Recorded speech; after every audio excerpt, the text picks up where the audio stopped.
जे जे मला माझ्या डोळ्यात, माझ्या मनात जेवढं जेवढं साठवता येईल तेवढं मी साठवून ठेवलं.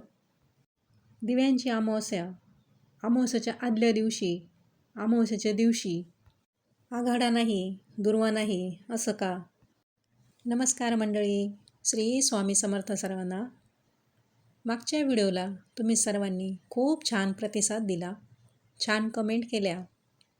तुमच्या सर्व ताईंच्या, दादांच्या कमेंट वाचून मला पण खूप छान वाटलं. तुम्हाला माझे व्हिडिओ आवडतात, तुम्ही पाहता आणि छान छान कमेंट करता. खरं तर तुमचे सर्वांचे मनापासून खूप खूप आभार आणि तुम्हाला सर्वांना मनापासून धन्यवाद.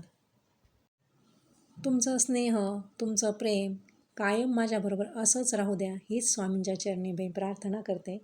आणि तुमच्या इतक्या छान छान कमेंट आल्या, त्यामुळं म्हटलं चला तुमच्या कमेंटला तुम्हाला उत्तर पण मिळून जाईल आणि मग व्हिडिओ पण करण्याचं मन झालं.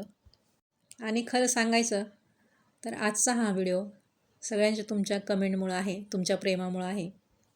चला तर मग सर्वांनी व्हिडिओ शेवटपर्यंत बघा.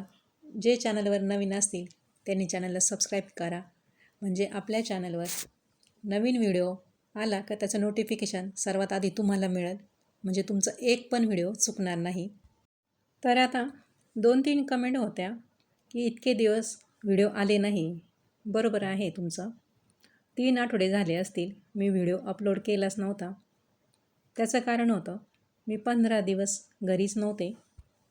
मला वाटतं 12 जुलैला मी शॉर्ट व्हिडिओ अपलोड केला होता आणि त्यानंतर आत्ता 2 दिवसापूर्वी दीप अमावस्या म्हणून हा व्हिडिओ मी टाकला. जवळजवळ महिनाभर व्हिडिओ आपला आलाच नव्हता. आतापर्यंत तुमच्या लक्षात आलंच असेल का व्हिडिओ का नव्हता आला, मी कुठं गेले होते. तर मी आषाढी एकादशी निमित्त गेले होते पंढरपूरला.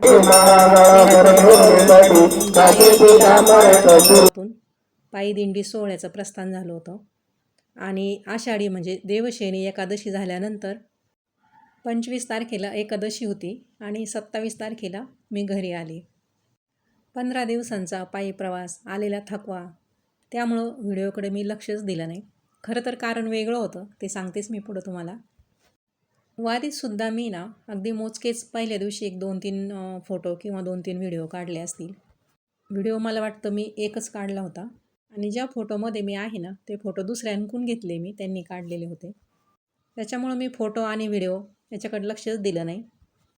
खरं सांगू का, काय होतं ना, हे फोटो आणि व्हिडिओ काढण्याच्या नादात आहे ना, जो वारीचा अनुभव घ्यायचा राहतो ना तो राहूनच जातो, असं मला तरी वाटतं. आणि या 15 दिवसात आहे ना मी स्टेटससुद्धा कधी ठेवलं नाही, त्यामुळं कुणाला समजलंसुद्धा नाही की मी वारीला गेले होते. हा पांडुरंगाचा व्हिडिओ मात्र मी स्वतः माझ्या मोबाईलमध्ये काढला आणि ठरवलं होतं की एकादशीच्या दिवशी हा व्हिडिओ मी आपल्या चॅनलवर टाकेन, पण तो सुद्धा मी टाकला नाही. जे जे मला माझ्या डोळ्यात, माझ्या मनात जेवढं जेवढं मला साठवता येईल तेवढंच मी केलं आणि तेच जास्त महत्त्वाचं, असं माझं तरी स्वतःचं मत आहे. वारीत मी खूप काही शिकले, अनुभवसुद्धा घेतला. वारीत 1-2 महिला होत्या, त्या रोज व्हिडिओ काढून दुसऱ्या दिवशी चॅनलवर किंवा स्टेटस ठेवायच्या. ठीक आहे, हा ज्याचा त्याचा प्रश्न आहे, कोणाला काय आवडतं, कोणाला काय आवडतं. मला वाटतं आता तुम्हाला तुमच्या प्रश्नाचं उत्तर मिळालं असेल. आता दीप अमावस्येची माझी तयारी. आदल्या दिवशी घरातील सगळी साफसफाई करून घेतली आणि दीप अमावस्येच्या दिवशी सकाळी अंगण, पोर्च स्वच्छ करून घेतलं. सडा टाकला. सडा टाकताना त्या पाण्यामध्ये अगदी थोडीशी चिमूटभर हळद टाकून घेतली आणि एवढी सगळी साफसफाई एका दिवशी होत नाही, त्याच्यामुळं काही आदल्या दिवशी करून घेतली आणि काही त्या दिवशी केली. गुलाबाच्या झाडाला पण इतकी छान फुलं आलेली होती आणि त्याच्यामध्ये अंगण स्वच्छ केलेलं, छान दारामध्ये सडा, रांगोळी आणि वातावरण इतकं प्रसन्न झालं का आपलं मनसुद्धा एकदम प्रसन्न होऊन जातं. आणि इथं ह्या लॉनचा व्हिडिओ फोटो मी मुद्दाम टाकला आहे, कारण एक शॉर्ट व्हिडिओ मी घेतला होता. ह्या लॉनमध्ये ना उन्हाळ्यामध्ये म्हणजे ती पातळ झाली होती, वाळली होती आणि त्यात गवतसुद्धा खूप जास्त झालं होतं. आणि आता बघा ती लॉन किती छान दिसते. आणि ज्यांच्या दारामध्ये प्राजक्ताचं झाड आहे ना, तर त्यांना माहिती आहे रोज सकाळी अंगणामध्ये किती छान प्राजक्ताचा असा सडा पडलेला असतो ना. आणि सुगंधसुद्धा इतका छान दरवळत असतो. ज्यांच्याकडे हे झाड आहे ना त्यांना हे नक्कीच माहिती आहे. याच्यामुळं रोजच वातावरण खूप प्रसन्न असतं. आणि आता हा व्हिडिओ मी अमावास्येच्या दुसऱ्या दिवशी सकाळी घेतला. कारण अमावास्येच्या दिवशी ना सकाळी सगळं आवरलं, त्यानंतर देवपूजा, बरंच काम असतं दिवसभर. त्याच्यानंतर मला दुपारी व्हिडिओ काही घेताच नाही आला. मग मी तो घेतलाच नाही. पूजेचा घेतला पण इकडे बाहेर नाही घेतला. आणि दुसऱ्या दिवशी सकाळी मला इतकं छान प्रसन्न वाटलं. मग म्हटलं चला, मग व्हिडिओ घेतला मी छोटासा.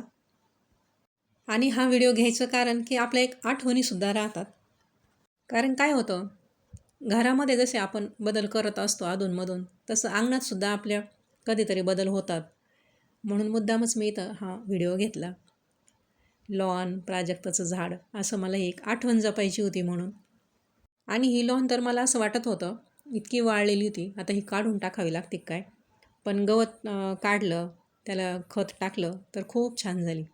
आणि दुपारी मी हा व्हिडिओ धुणं वाळत घालायला वरती गेले ना, तेव्हा पण काढायचा मला मोह काही आवरला नाही, म्हणून हा व्हिडिओ मी काढला. तुम्हाला माझ्या अंगणातील ही लॉन, प्राजक्ताचं झाड, ते वातावरण कसं वाटलं हे मला कमेंट करून सांगा. आपण जे म्हणतो ना, सकारात्मक, नकारात्मक वातावरण किंवा विचार, असं आपल्याला प्रसन्न वाटलं म्हणजे हेच सकारात्मक आपलं वातावरण. चला, आता आपली छोटीशी दीपामावस्येची पूजा. आता ही पूजा आहे ना, याच्यामध्ये तुम्हाला हळदी, कुंकू, अक्षदा आणि फुलं वाहिलेलं दिसतंय. पण इथं आघाड्याचे पानं आणि दुर्वा नाही आहे. तर त्याचं कारण असं की ही पूजा मी सकाळी लवकर केली होती, म्हणजे अंधार होता तेव्हा. आणि हा व्हिडिओ पण मग मी तेव्हाच काढून घेतला आणि 1-2-3 फोटो पण काढून घेतले. कारण काय होतं, आपण एकदा काम करायला लागलो की मग ते लक्षात पण राहत नाही. आणि माझं सगळं काम आवरल्यानंतर दुपारनंतर साधारण 3-4 वाजता मग मी पुन्हा पूजा केली. आणि त्यावेळेस मग आघाडा आणि दुर्वा आणल्या. आणि मग दुर्वा आणि आघाडा मी ते दिव्यांना अर्पण पण केलं आणि माझी पुन्हा पूजा पण झाली. आणि दिव्यांना ना लाह्याचा आणि फुटाण्याचा नैवेद्य दाखवतात. माझ्याकडे काही लाह्या नव्हत्या, मग मी फुटाण्याचा नैवेद्य दाखवला.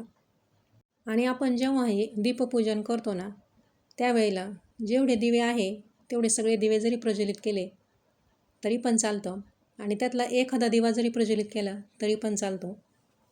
मी तर सकाळी एवढेच दिवे प्रज्वलित केले होते. आणि संध्याकाळी जेव्हा पूजा झाली, 3 सांजेल जेव्हा आपण देवघरात दिवा लावतो, त्यावेळेला मात्र सगळे दिवे प्रज्वलित करून घेतले. छान वाटत होतं. तो व्हिडिओ मात्र गडबडीमध्ये काढायचा राहून गेला. तर असो, आजची माहिती इतकीच. तर आजची माहिती तुम्हाला कशी वाटली हे मला कमेंट करून सांगायला विसरू नका. श्री स्वामी समर्थ सर्वांना.